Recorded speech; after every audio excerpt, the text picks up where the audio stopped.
Welcome to Excel and MathSci. Today we'll be looking at the question where it says find the equation of the line perpendicular to the line minus 2x plus 3y plus 6 is equal to 0 and which passes through the point minus 3 minus 1. Now in order to do this question, what we need to do, first of all, we need to rearrange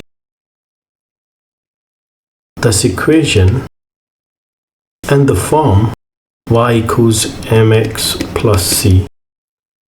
So I'm going to take the minus 2x and 6 onto the right hand side. So we switch the signs. So that becomes 2x and that becomes minus 6. Then I divide by the coefficient in front of the y, which is 3. So if I divide that, so that will give me 2/3 x. 6 divided by 3, that will give me 2.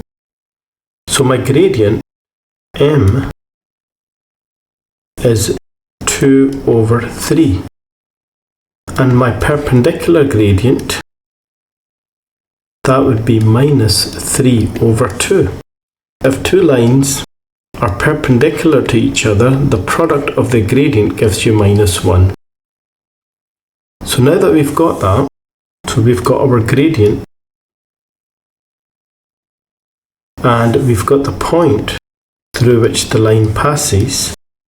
So we use y minus b mx bracket a, and this would be my a and b.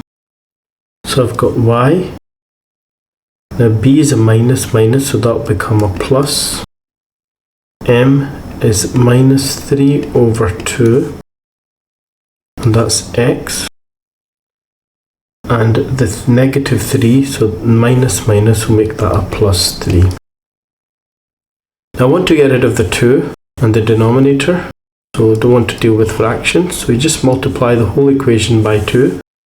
So that will give me 2y plus 2 minus 3x minus 9. So I can bring everything to the left hand side, and that would give me 3x plus 2y, and then if I bring the 9 over, that will become a positive 9, so that will give me, so this would be my equation of the line which is perpendicular to this line above.